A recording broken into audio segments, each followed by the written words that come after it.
Hey guys, we're going to get to the show in just a second, but I'd like to take a moment to give a shout out to the sponsor of this episode, and that's Podcorn. So, what is Podcorn?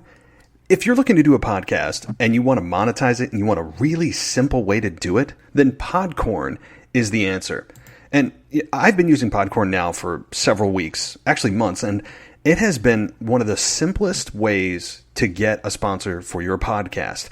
It's extremely easy to use. There are dozens and dozens of opportunities, and it has really helped out my show because prior to coming across Podcorn, it's not easy, right? It's kind of confusing. There's not a very simple way to go and find a sponsor for your show. And Podcorn takes all of the thinking out of it, all of that hard work, and it simplifies the experience and simplifies the process because you just go in and you're able to find what you want, find a sponsor that matches with your audience, submit a proposal, and boom. It's very easy to do. It's podcorn.com. So it's really just a marketplace to connect podcasters to an amazing opportunity. I mean, you can do ads such as reads, interview segments, topical discussions, a ton more, and there's no middleman. So you set your own rates and then you work with the brand to come up with a plan, and it is extremely easy to use. So you never give up any rights to your podcast, by the way, and they're just there to support you every step of the way. And trust me, this has been my experience with Podcorn. So check them out. I put a link to them in this episode's show notes. So check out podcorn.com today. Welcome to the WWE Podcast, the most passionate and authentic wrestling analysis on the web. We've got you covered with every Raw, SmackDown, and NXT show, giving you a no bullshit opinion. We know you love wrestling. We do too. So let's get this show underway. And that's the bottom line. What? 'Cause Stone Cold said so.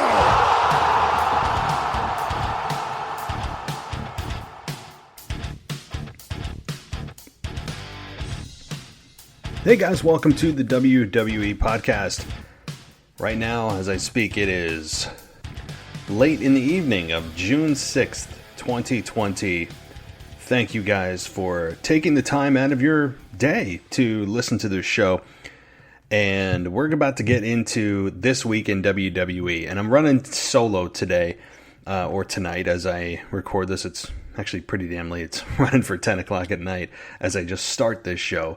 But I am running solo tonight. I had other commitments that wouldn't have allowed a co-host, so this is why I'm starting so late. And I didn't want to subject someone to this late of a recording. So it's just me, but co-hosts will be back this week. So if you guys enjoyed the co-hosts, they will be returning in the very near future. So we're going to keep this one relatively short and sweet.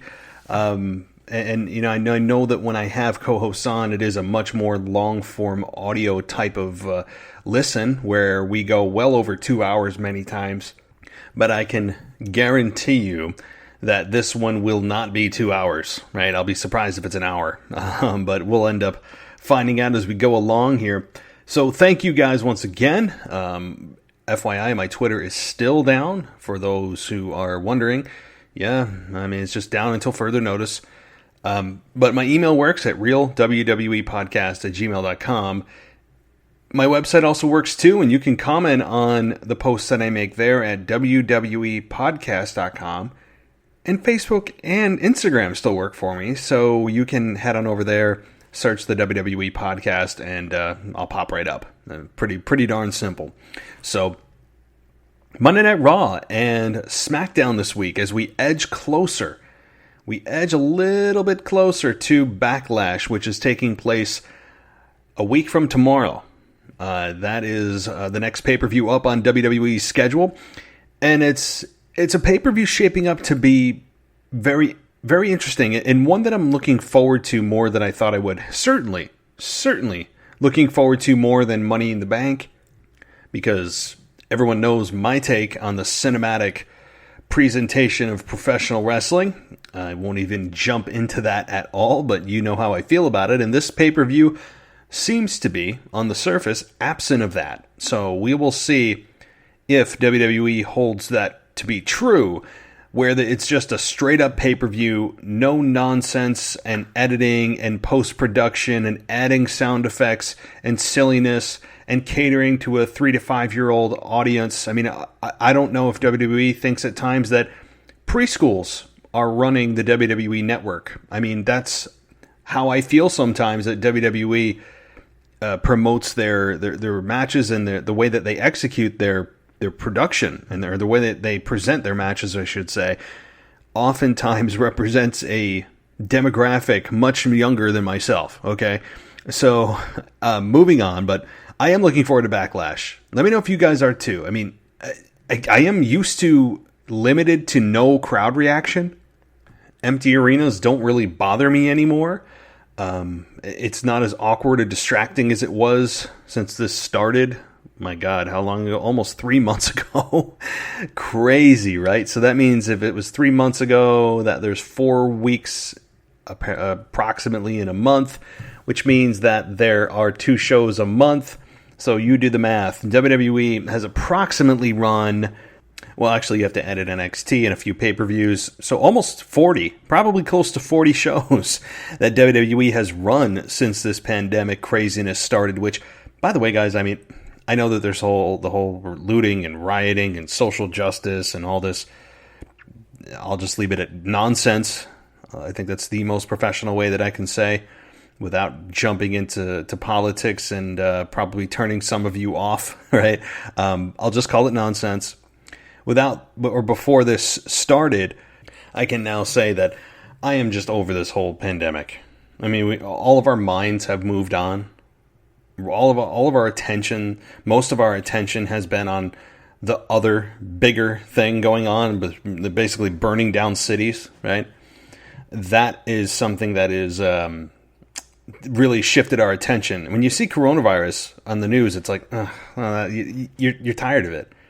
It's not a attention grabber anymore. You're tired of hearing the statistics. You're tired of seeing a face mask. You're tired of wearing face masks. It's almost as if, and I know this is not to be true, but it's almost as if since we're not paying attention to it anymore, it doesn't exist. It feels like that. It feels like if we don't give the pandemic or the virus attention, it'll just go away. It's crazy. But that's how I think people innately feel without even knowing it. That's just what's happened, where all of our attention is shifted to the riots and looting and Black Lives Matter and all that stuff. So we'll be here though for you guys to tune out if the riots and the looting and all of that stuff, it's so hard for me to not get into, but all that stuff is not your deal. Well, we're here to save you. We're here to talk about professional wrestling because that's what we do, and that's what keeps us sane, keeps me sane, and hopefully helps you guys out for whatever you're doing, or if you're stressed out or overwhelmed. And trust me, this is an overwhelming situation. It's angering, it's sad. However you feel about it, the fact of the matter is it's an overwhelming situation, confusing. It's crazy. I mean, absolutely crazy. 2020 is the worst year by far for anything ever. So let's move on, though. Let's make this a little bit better. Let's make your evening, your morning, your day a little bit better here, and start off with something that I like. Something that I like going on in WWE right now, and that's really the overall feeling of the product. And we'll get into specifics in a minute. But maybe it's the atmosphere with the NXT trainees being there. That's a small part of it. And it doesn't substitute for the real WWE fans that would just express how they feel without being told to cheer and boo exactly who they're supposed to cheer and boo. But the fact is, it still adds to a better presentation. It just does. So that certainly helps. It feels a little bit more like we're trying to get back to normal. So that could help.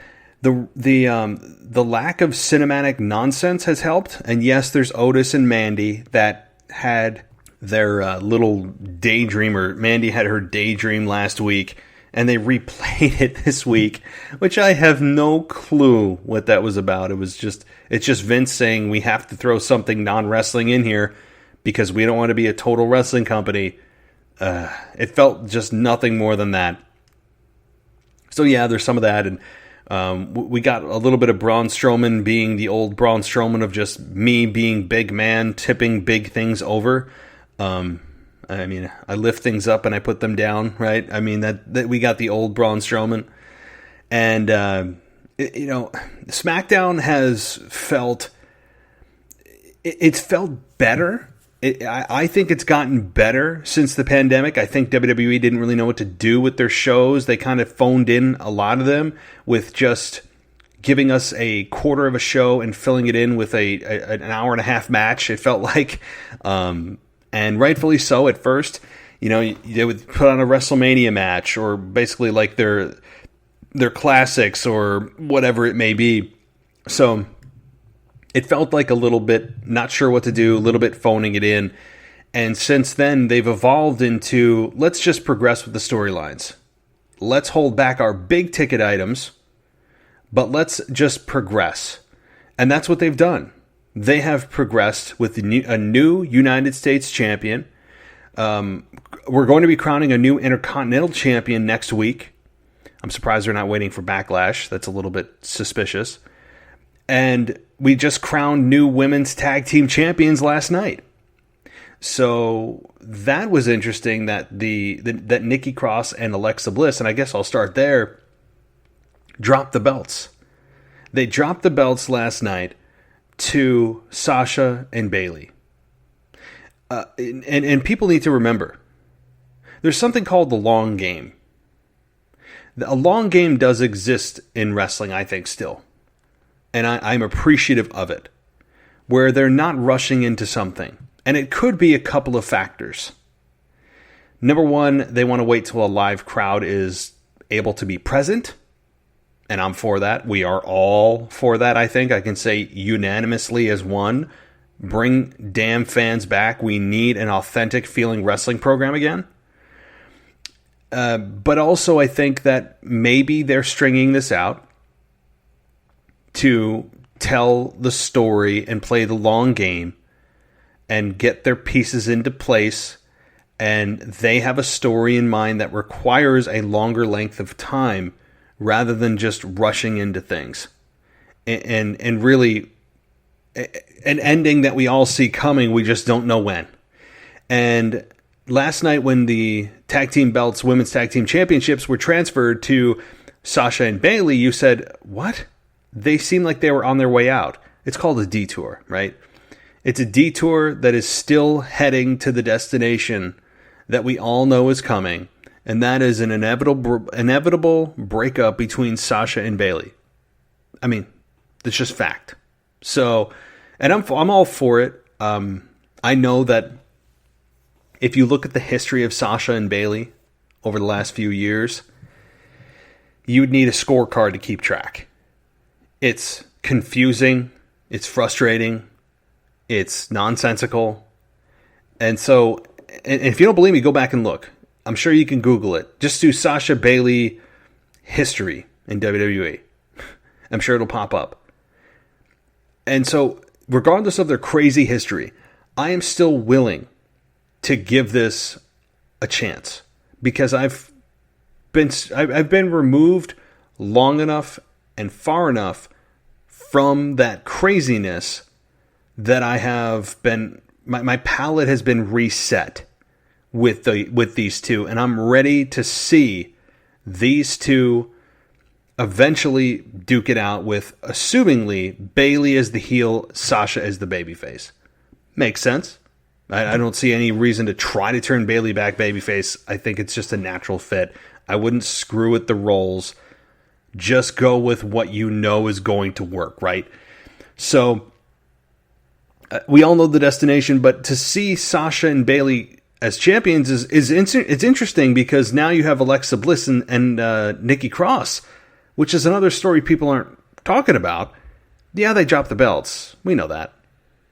But do one of them get mad at the other and start to take digs? Do we see cracks in the foundation? We're going to find out if this team can withstand the loss of the women's tag team championships. We're going to find out. And does Alexa finally turn on Nikki? Or, which I've been advocating for, does Nikki eventually get frustrated with Alexa and turn on her? She seems, and I've brought this up, if you guys haven't listened to my show, with several co-hosts over the last week or two, that Nikki has a little bit of Victoria in her. If you don't remember Victoria, she was a character back in the early 2000s, even, it might have been early mid-2000s, where she was basically a psychotic woman. She would lose her mind, she was easily triggered, and she played it very well. Victoria, I think, was a character that didn't get enough of a good old push, as we like to say, right? I don't think they utilized that character to its full potential. It feels like, from what I remember, that they cut the legs off that pretty quickly. And Nikki's got a little bit of that psychotic, crazy girl in her that you could utilize, I think, in a way that would benefit Nikki as a heel more than it would her as a babyface with Alexa that we all thought she was going to turn on at the beginning anyway. So, I know I'm getting a few steps ahead of myself, but to be totally frank with you, I would hope that Nikki Cross is eventually turning heel and turning on Alexa Bliss, who's so likable. I mean, Alexa Bliss is, yeah, she's good looking, but beyond that, she's got a nice, it's kind of a soft, easygoing, she feels like she could be your friend personality. She doesn't feel like she's playing a character. She feels authentic, like that's who she is on camera. That's huge, because that's a rare trait in today's WWE environment. So, anyway, that's just my suggestion, my point about potentially turning on Alexa Bliss. And so, I guess I'm disintegrating two teams in the women's division, but, I mean, to be honest, they were really meant to break up anyway. That's what most tag teams are built to do. Create new stars and eventually break up. That's what it's for. So, but with that said, I mean, eliminating two major tag teams in the women's tag team division right now, or even in a few months, would be very detrimental to the women's tag team division as a whole. I mean, how many women's tag teams do you have? Iconics? I mean, I don't know, outside of makeshift teams that aren't together right now. So, yeah. Anyway, moving on, though. It was, I think, the right move. It felt a little stale on Nikki and Alexa, and I think it was the right move. The match itself was good, certainly, and we got the good old roll-up or crucifix pin, or whatever, I forget the name. It might have been a crucifix pin that Corey Graves said that Nikki Cross was in from Sasha Banks, who scored the pinfall. And so, and I went on a rant last week too about how many roll-ups do we see in WWE now. I mean, you could do kick after kick to the face and suplexes and punts to the head, and guess what? None of that matters. Only the roll-up matters. I mean, look at the 24/7 title. That is exclusively the way you win that belt. Is to just sneak up behind your opponent and do a roll-up. That's it. And you see it even translating into just normal matches outside of the 24/7 championship. But it's just a tried and true rule within WWE. That's how you win. You just do a roll-up. Doesn't matter how many death-defying knockout shots that you give your opponent or are perceived to give. It's all about the roll-up. It's just crazy. I mean, especially over the last few weeks, I've really noticed the roll-up being the prominent way. It's basically a finisher at this point. The roll-up has turned into a finish. It's crazy. Okay, so I did like this, and I wanted to start out with a positive. The other craziness on SmackDown, and yes, this is not a SmackDown review, which, by the way, you can get a full review of SmackDown from Jeff and Brian. The SmackDown review was posted earlier today for a full SmackDown review. It's the HSP SmackDown review that was posted earlier today on the feed. So check them out for a full SmackDown take and in detail analysis. So, but again, my high-level overview on the big-ticket items here. Braun Stroman and The Miz and John Morrison. Now, the good things. Let me go through the positives. it wasn't as hokey as I had feared. They didn't make it cartoonish, at least not in a Firefly Funhouse or Boneyard match way, or for God Almighty, the way of the Money in the Bank ladder matches. Still the worst and most embarrassing matches I've ever seen in my life, as far as Money in the Bank goes. So, with that said, and again, these guys were all in. Some of the things that are a little bit head-scratching is, does Braun Strowman not watch his own program? I mean, if he had just, turned on his iPhone and just stream Fox Live, he could be anywhere and watch what's going on. Hey, what are these two clowns doing? Well, the cameras are probably showing them, so let me tune into my own show that I'm on. I guess you could apply that logic to almost anything going on. So I guess it's not valid from the perspective of, you can't bring that up, because if everyone did that was on the show, they would always know what their opponent's doing or saying behind the scenes, which opens up a whole can of worms into, now all of a sudden you can't see something that you may not want another opponent to see, or you may not want somebody to see. So you have to have that kind of tunnel vision with certain characters, because otherwise, like I said, it opens up a whole can of worms that we don't want to get into. So, but it's just always funny to me when you have somebody looking for somebody, and all they have to do is just basically tune into their own program.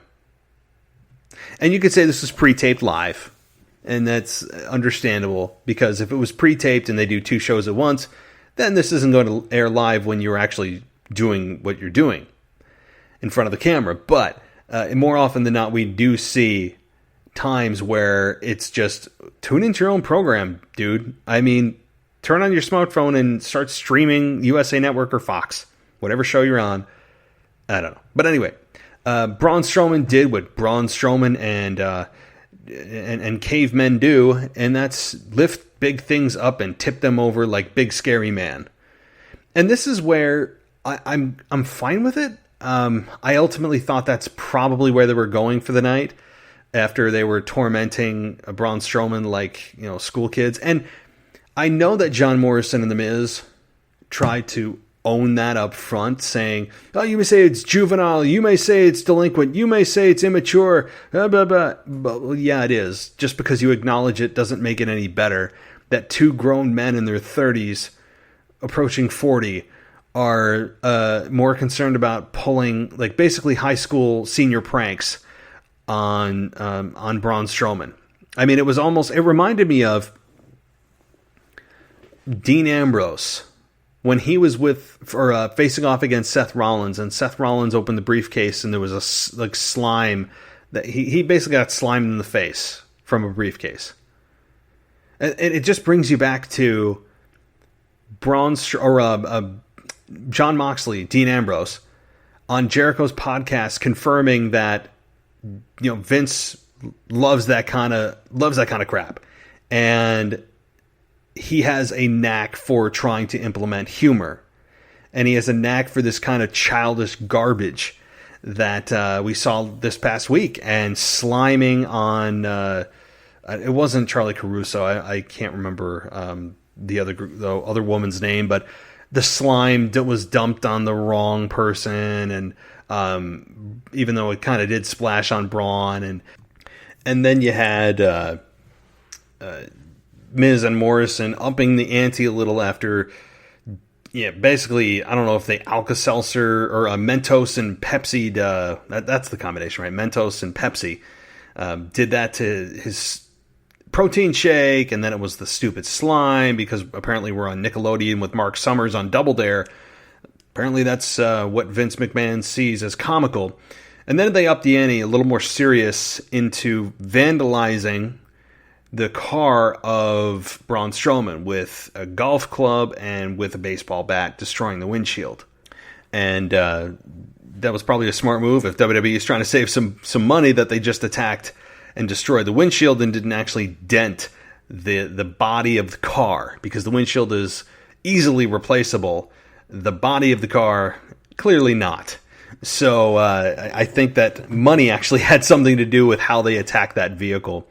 So what's interesting to me is if Braun Strowman next week doesn't come out and retaliate with some kind of fine or some kind of police force, given that they vandalized his vehicle on camera with several different angles, then he looks like a fool. And yes, some things in pro wrestling are overlooked that would not be overlooked if it was real life, right? Like assault. I mean, assault is what happens on a weekly, bi-weekly, tri-weekly basis in pro wrestling. Yes. So you can ignore that. But when they actually destroy a vehicle and it's in front of cameras, Braun Strowman's going to look like a fool if he doesn't actually press charges of vandalism and ticket them and get them fined and all that. I mean, he would look like an idiot. But I guarantee you that they will forget about it because it's wrestling world. So, but Braun Strowman ended up getting retribution. And yes, there were camera angles everywhere that there weren't supposed to be camera angles, but I overlooked it. And maybe the bar has been set so damn low from the Money in the Bank match and matches that the fact that camera angles were in places that they shouldn't be or wouldn't be or somehow have a live feed to, that would make zero sense. It's something that I'm overlooking, which is very alarming to me from how desensitized WWE has made me to all of the just insanity type of presentation with wrestling. So anyway, Braun Strowman finally discovers where they are in a white van, and somebody on the security team on the exterior of the building ended up ratting out Miz and Morrison, and he goes and is somehow able to locate the camera perfectly and stands there very angry and sweaty like big strong caveman, and tips over the van very gently, by the way, very gently. So, yeah, he does what really got him over in the first place when he was a heel, and that is when he tipped over an ambulance, because that really wasn't something that was happening, and now he tips over a van. And he hasn't done it in a while, so I'm not knocking that. You know, he hasn't done that in a while, and it was different, and you know what? I'm not against this angle. It was something that I think was outside of the box, right? It was unique. I don't remember something like that happening. And so, sure, I give them props for running this angle as kind of improbable and zero plausibility. It at least came off non-hokey, at least the best that they could have done it non-hokey.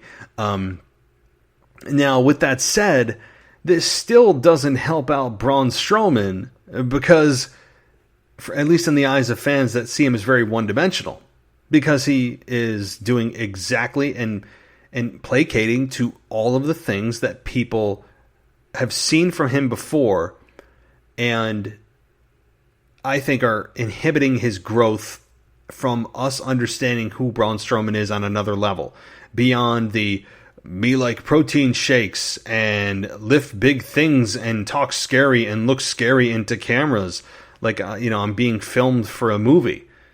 And beyond his big scary monster voice that he talks in to scare kids. I mean, he didn't help his character, I don't think, last night on SmackDown, because he continued to do all the things that we've seen before and that I think are actually negatives at this point for his character. Because we know how big he is, we know how strong he is, we know how much he can lift, and so there's just, it didn't do a whole lot to add depth to his character. It just continued to rub salt into the wounds of those that think that he has more to his character than he does. And it was just every stereotype of his character was played into last night. Okay. Well, we're going to take a quick break. On the other side, we're going to get a little bit more into SmackDown, but also we're going to touch on, which, by the way, SmackDown had some really, really good stuff. I mean, I know I'm kind of hitting a little bit on Braun and everything else, but There's some really good stuff, including a very good Daniel Bryan AJ promo. Gulak is obviously brilliant. So I've got some stuff to discuss. And of course, Monday Night Raw. We're going to get into that right after this.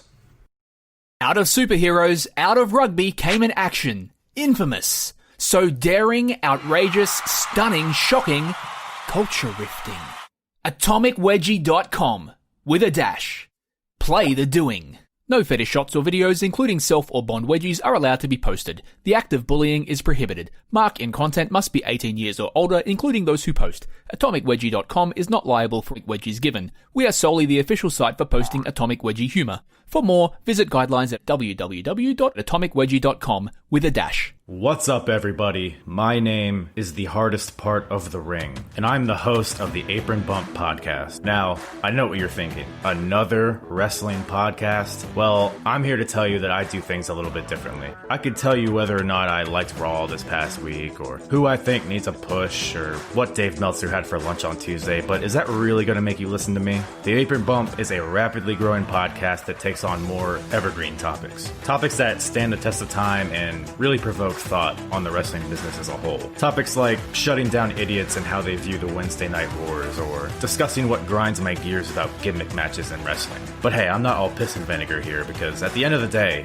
I'm just trying to make wrestling fun for everybody again. Along with modern day pay-per-view reviews for WWE, AEW, NWA, and more. We also dive into the archives with reviews of pay-per-views from old WWF, WCW, and ECW. I like to provide parallels to modern day wrestling competition. And just in general, enjoy, poke fun, admire all the shenanigans back then. I've been doing the very same for TNA and ROH, where, mainly in the 2000s, both promotions were incredibly viable alternatives to WWE. Who do you know that's doing reviews of old school TNA and ROH? No one. But if you do, don't listen to them.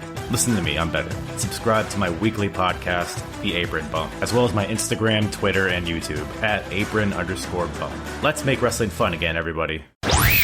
Welcome back to the WWE Podcast. Let's get back to more great wrestling audio.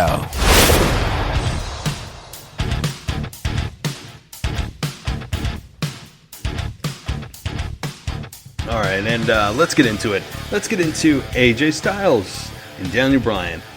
The promo that they cut on one another with the Intercontinental Championship in between them. And first of all, before I get into the content, let me just say the presentation of this, the visual, was very nice. It was a nice touch to put the Intercontinental Championship belt itself in between them. It was a nice visual because they're not physically fighting for it. They had a war of words and making their case as to why they should be Intercontinental Champion. It was a nice touch to put the IC belt actually there with them instead of just doing a face-to-face in a table or, your traditional contract signing, sit down or whatever it may be. It was nice that it was a face-to-face, but it had the belt there. It felt official. It was just nice. So the theme of this promo was the vision for them being Intercontinental Champion. What is their vision for it? And AJ kept repeating that, yeah, he took a bye because he's smart and Daniel Bryan's stupid. And to be honest, AJ Styles has a point. Yeah, he's the heel here, but is Daniel Bryan really the dumb one? Because, yes, he did the, I guess, quote, admirable thing and stand-up thing by not taking a bye. But why wouldn't you? If this belt means so much to you, why would you not want to get to the finals to capture that championship? And you could say, well, I didn't want to take the easy way out. That's not the way I do things. Well, here's the thing. You're not responsible for the bye. You had nothing to do with the bye. The bye fell in your lap. You run into Lady Luck. Are you not going to take something just because it landed in your lap? And in other words, here's a good analogy. If $10,000 landed in your lap, it just fell from the sky. Are you going to take it off your lap and just throw it to the ground and say, I don't know, I don't want this. I didn't earn it. I can't take it. Right? Or are you going to say, hell yeah, let's deposit this in my account now. I'm not saying if you see some like money fall from somebody's wallet or you know for sure it belongs to somebody else, if it just literally fell from the sky and you didn't, it did not belong to anyone, and it was just there up for grabs, why wouldn't you take it? You're just a fool if you don't. You're not responsible. You didn't rob a bank to get it. So, Daniel Bryan's logic of fighting again when he didn't have to, I guess you could say that's a man's man, but it also kind of makes him look stupid. AJ has a hell of a point. So, anyway, Daniel Bryan says the typical type of babyface promo of, I'm going to defend this every week. I'm going to do it every week. I'm going to defend it against anybody. Blah, blah, blah. And AJ Styles again comes back with dropping some logic and truth bombs here and says, yeah, I'm not going to because I'm only going to do it against people that deserve it. How is that a heel thing to say? To me, that's more of an honor for the belt than just allowing anyone to challenge for it. Right? Am I wrong here? I understand the logic of being a fighting champion. That's just an ingrained logic, an ingrained promo for every babyface champion or babyface that's trying to acquire a championship. Listen, go back. Go back. It's just being a fighting champion and explicitly always saying that you're going to be a fighting champion. Listen to Seth's promo, right? When he became Universal Champion from beating Brock Lesnar. Drew McIntyre. It's a very tired rhetoric from babyface champions and aspiring babyface champions. It's a tired rhetoric, and I get the logic. But here's the thing. I think the prestigiousness, is that a word? The prestige, I'll leave it at that, of the championship itself outweighs you saying explicitly you're going to allow anyone to challenge for it and you're going to be a fighting champion. Maybe you can revise what you say and kind of get the best of both worlds by saying, I will defend my belt against all worthy opponents. Maybe it's a single word that would change the entire narrative. Because the way that Daniel Bryan framed it, the way that all WWE babyface champions frame it, is that they're going to face anybody anytime for this championship. Well, that's just stupid. Okay? That actually shows a lack of intelligence as a babyface character to allow anybody at any time to challenge you and you accept. That's just dumb. So AJ Styles is 100% correct. I backed AJ Styles the entire promo. He said some things that just made a whole lot of sense. Made Daniel Bryan look like an idiot. At the same time, now I just kind of destroyed the logic of Daniel Bryan's promo and really all babyface WWE promos for that have a championship or aspiring to get one, is that he did make me excited to actually see this in play. And it would be a throwback to John Cena's United States title open challenge. What was it? It was the United States Open Challenge. That's what it was. Every week that he did. And it elevated that belt like crazy. I mean, it took a belt from obscurity and it made it something exciting. So they're doing, I guess, a little bit of a throwback to that if Daniel Bryan becomes champion. I like what Daniel Bryan said he's going to do and defend it every week. Again, I don't agree with the premise for the reasons I explained why, but it would be, from a television perspective, interesting and fun to see that happen on a weekly basis, knowing, as Daniel Bryan said, that every week the fans tune in, they're going to get a championship match, and who's going to be the one to take it off him. I think there's a little bit of a precursor there. I really believe, this is not a prediction show, but I really truly believe that Daniel Bryan will now become champion, because I think it's going to be a little more interesting to have him as IC champion than AJ Styles. As much as I love AJ Styles, I think they have bigger and better things for AJ Styles. Maybe it's the Undertaker's gong that ends up costing him in a week. Maybe I'm not really sure, but the logic is, or the bottom line is, to rip off Austin here, is I'm looking forward to this match. This tournament has played out very well. As sad as I am that Sami Zayn's no longer a Continental Champion, I believe he'll be back sooner than later, hopefully. The tournament's been great. And the promos have been great. Last night was great between Bryan and AJ. It was fiery. Daniel Bryan shows how good he can be on the mic. He shows you again his intensity, his eyes, everything. He believes everything he's saying. So Daniel Bryan reminds you he can go from your friendly neighbor to a monster in the blink of an eye. And so I really enjoyed it. All right, well, moving on here. I want to talk a little bit about Seth Rollins here and Drew McIntyre. I know I did my Raw review, so I don't want to go into too much detail because you guys have heard my Raw review already. But I also am enjoying Monday Night Raw.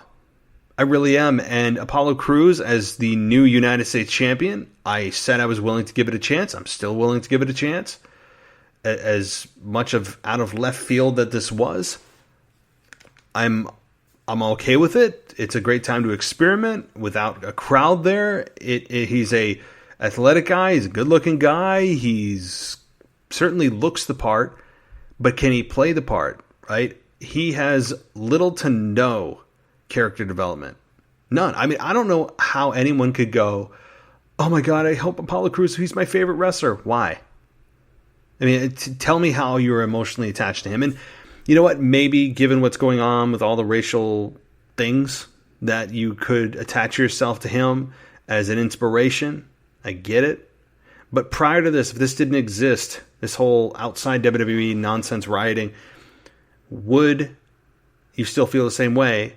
And secondly, and I brought this up with one of my co-hosts last week, is do you think WWE is going to be influenced in their decision-making with their black superstars of potentially keeping them in a championship opportunity, championship environment, championship program longer than they normally would, or put people in that normally wouldn't get an opportunity? I think the answer is yes. I really do. I think that they are very concerned, like all the other companies right now, of the public perception of making sure that they are weighing in on the Black Lives Matter movement, right? So I think that, and not undeservingly, I think that Apollo Crews is deserving. I really do. I think Bobby Lashley is deserving. It's not like they're putting in people that you just go, huh? I think this is a good time for their black superstars to be showcased for a number of reasons, especially if they're very concerned about public image, and I know Stephanie McMahon is. So if they're worried about public perception and also making sure that they're putting the right guys in there, it's a fine balance, but I think they've got it. And I think Lashley is a guy that you can look forward to being a main event guy, hopefully in the next 6 to 12 months. I went into depth on, what the heck, I don't even know what day it was last week, one of my shows in depth about how good Lashley could be, what a future we see with him, what he needs to do to get there, what he's missing. So, and how long it's going to take, to be honest. How long could this take for Lashley to get where he needs to be? So, I'm really also looking forward to this. Honestly, Backlash is shaping up to be a hell of a pay-per-view. It really is. It really is. And you've got Sheamus and Jeff Hardy on the card, obviously with Drew McIntyre and Bobby Lashley. This is going to be a very good card. I'm looking forward to it on a lot of different levels. So, some other things here with Monday Night Raw, because I want to make sure that I cover both, even though I do a full review of Monday Night Raw every single Tuesday. Seth Rollins and Rey Mysterio, probably the program that's running parallel with Bobby Lashley and Drew McIntyre in terms of importance, is I'm loving Rey Mysterio.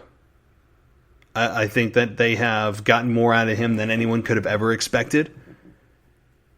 Dominic could be the next heir to the throne, so to speak.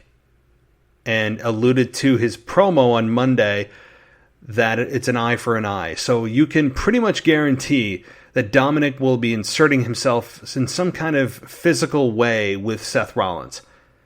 And Seth Rollins, in his own right, is doing very well. His disciples seem to be all in. I love the way they stand there with their hands folded in a certain way. I'm all for it. And right now, again, WWE is doing surprisingly well with their stories, keeping us engaged. And yes, the ratings are not where they like them to be. We know why. It's expected. But I think that they're on the right track. This just providing solid wrestling. It's just solid, basic storylines that engage you and you can follow easily. And that's exactly what WWE has done. So they just need to kind of steer the course. Don't do your big blockbuster storylines right now. Let's wait till the crowd is back. And I'm absolutely for that. So I don't expect anything earth-shattering while we sit and wait for the coronavirus to completely lift and we're back to business as usual. What was really sad is, if you remember, the very first Monday Night Raw that didn't happen was 316 Day. Yeah, Austin in front of nobody was it was criminal. It was criminal. So, let's see what else here. Oh, one thing I wanted to mention is when Jeff Hardy came out on SmackDown and said that he was told by somebody that he saw a red hair and red beard attack him, I was thinking, you know who else fits the red hair, red beard? Eric Rowan. But Eric Rowan is gone. So I was very excited to know that it was not Eric Rowan who did the hit and run. I mean, they've got a felon on the loose. So I guess also tying it back to the beginning of the show, I guess I answered my own question if Braun Strowman's going to be filing charges. Because if Roman Reigns didn't file charges against Eric Rowan for basically trying to commit vehicular manslaughter, well, you can probably pretty much bet that they're not going to go after Miz Morrison for vandalism. So there's also that. I think I answered my own damn question. All right, moving on here. Let's see if there's anything else I want to discuss. And I know there's a ton of things that happen on Raw, which, again, guys, if you want to listen to my full Raw review, it's just it's every Tuesday. So go back to my show on Tuesday and you'll be able to listen to all the things I thought about Monday Night Raw. So, one last thing is Aleister Black, who continues to impress on a physical level. And I think we all can see Aleister Black being the guy that is a main event in a year or less. But there's something not there. And again, it's character development. He's got the in-ring down, but there's very little character development, if any. We don't know much about this guy. He likes to fight and sit in rooms and dark rooms and wait for people to knock. That's all we knew. So I would like to get a little more development from Aleister Black. He hasn't had a solid, long-standing program outside of Buddy Murphy in quite some time. So there's also that.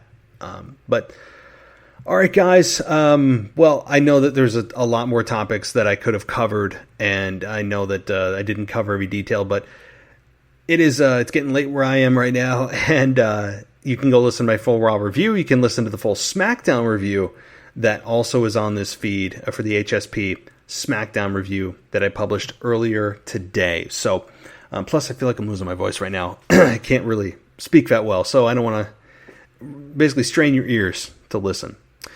Well, thank you guys for listening. And look, I'll be back on, the heck is today? Saturday, Sunday. I'll be back Tuesday for your Raw review. Wednesday's Nostalgia. You guys know the whole routine.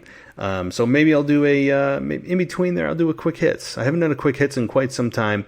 I only do quick hits when I feel like it's warranted.